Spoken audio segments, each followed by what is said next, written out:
Hi, everybody, and welcome to Bible Quest. I'm sad we couldn't be together in person today, but I hope you'll be here to join us for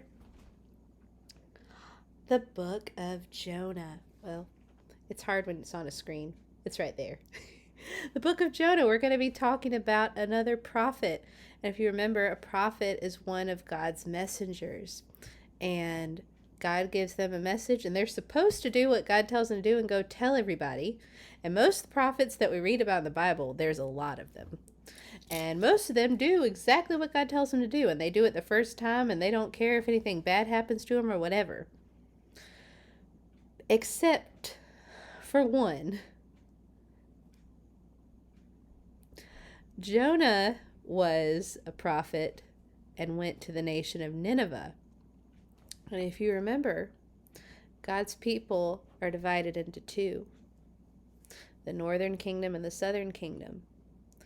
And the southern kingdom, the southern kingdom was plagued by the nation of Assyria, the nation of Judah. And Israel was also plagued by Judah. And nobody was getting along with anybody right now. It was really bad. And Assyria had a capital, and it was called Nineveh. And in Nineveh, they were just not nice people at all. They would hurt people, and they thought it was great. They thought it was fun to hurt people. And I'm going to be reading you a story about Jonah out of this book, the Jesus Storybook Bible. But if you want to read it in your own Bible, you will find it in the book of Jonah. Makes sense, doesn't it? If you went to Kid Salt, we talked about Jonah at Kid Salt. And all you got to do to find the book of Jonah is you go to the middle of your Bible, open it, and go this way. Toward, like you're reading it for real, like you're not going backwards, you're going forwards. Jonah is, you go past Jeremiah and Ezekiel, which are really big books. You're going to keep going past Hosea and Joel and Amos and Obadiah, which is a very, very short book. You might not even see Obadiah on your way over. Nahum. Let's see. If you go to Nahum, you've gone too far. It's between Micah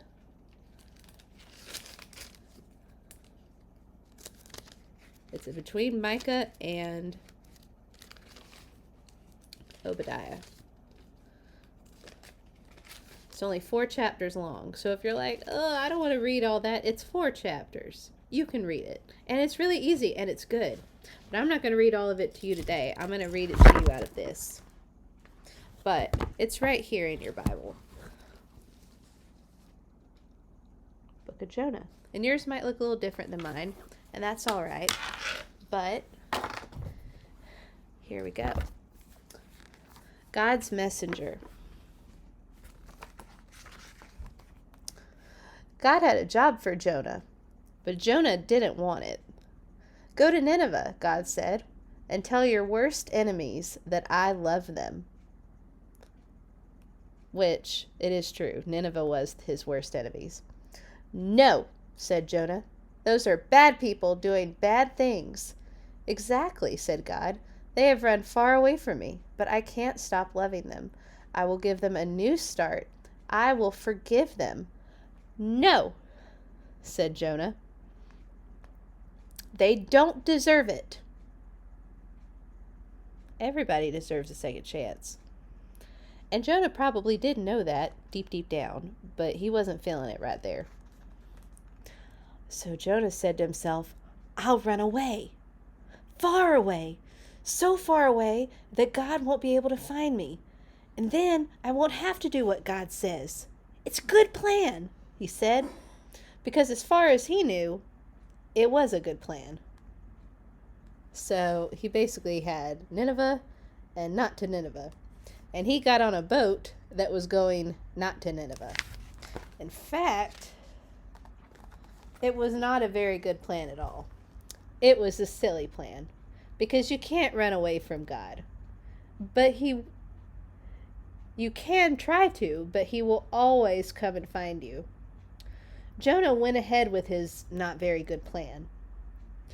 "One ticket to not Nineveh, please," he said, and boarded a boat sailing in the very opposite direction of Nineveh. So, if I had a map, I could show you. I don't have our map with me. Nineveh, we'll pretend that there's a map right here. Maybe I can get one to show up on the screen.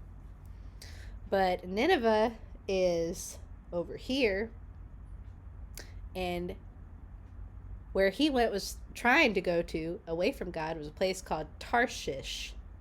I know, the Bible's full of fun words. Tarshish. And it was in the opposite direction. So Nineveh's here, and he's supposed to go here, but he's like, nope, I'm not going here, I'm going over there. Which is the totally wrong thing to do. And he's supposed to be God's messenger. And God gave him a message to deliver, and he's like, nope, not doing it. Will not do it. Well, it wasn't long before a fierce wind blew, and the boat started to lurch and pitch and roll, and everyone started turning green because they felt sick. Jonah sat bolt upright in his bed.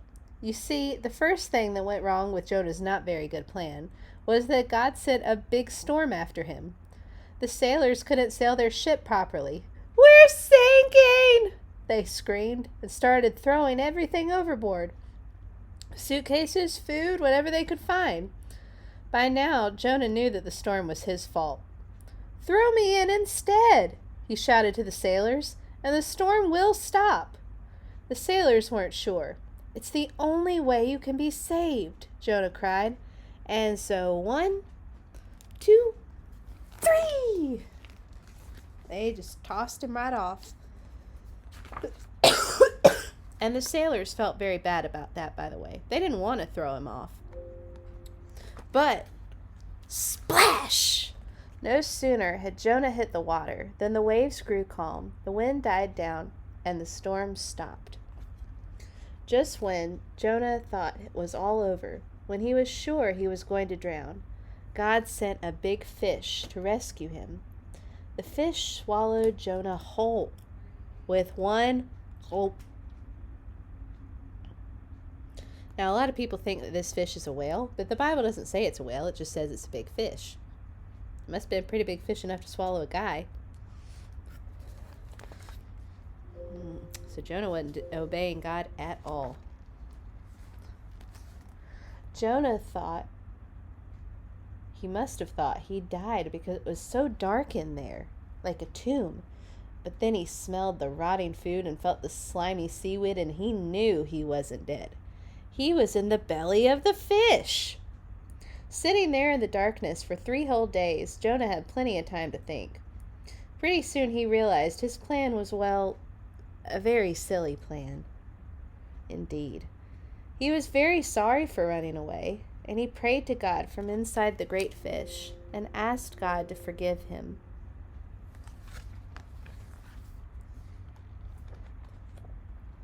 So, after 3 days, which gave Jonah a lot of time to think, the fish spat Jonah safely out onto a sandy beach.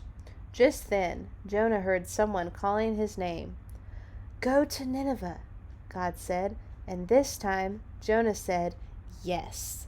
He went straight to Nineveh and told everyone God's wonderful message. Even though you've run far away from God, he can't stop loving you, Jonah told them. Run to him so he can forgive you.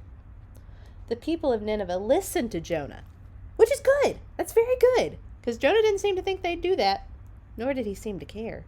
But they did. They listened to him, and they started loving God. They learned to do what God said and to stop running away from him, just like Jonah. Now, I'm going to stop right here before I read the end of the story and tell you part of the end of the story. So, everything's good. The people of Nineveh are choosing to do what God wants them to do, and that's great. And Jonah wasn't very happy about that at all. According to what the Bible says in Jonah chapter 4, It says, Jonah was greatly displeased, which means he was mad, and it became furious, which is super mad. He prayed to God and said, I knew that you were a gracious and compassionate God, slow to anger, abounding in faithful love, and one who stops from sending disaster. So he was so angry at God because he knew God would forgive those people, and he was angry at God for forgiving them. That's sad. He cared more about what he wanted and what he thought was right than what God wanted. And he didn't care about the people in Nineveh either. He's like, oh, well, I'll just do what God told me to do, and they'll just keep on staying bad people, because he didn't care about them. And we're all like, oh, well, that's just mean of him. It's like, well, sometimes we need to remember that God loves everybody, even our worst enemies, and that we should work and do our very best to love them and be good to them. Because many years later, God was going to send another messenger with the same wonderful message. Even though you've run far from God, he can't stop loving you. Run to him so he can forgive you. Like Jonah, he would spend 3 days in utter darkness. But this messenger would be God's own son, Jesus. He would be called the Word because he himself would be God's message. God's message translated in our own language, and everything God wanted to say to the whole world. All of his words in one person. Jesus. So yeah, if you like this book, I hope you do. This is a great book, and it has lots of Bible stories, and they show how the Bible points to Jesus, which is really cool. So,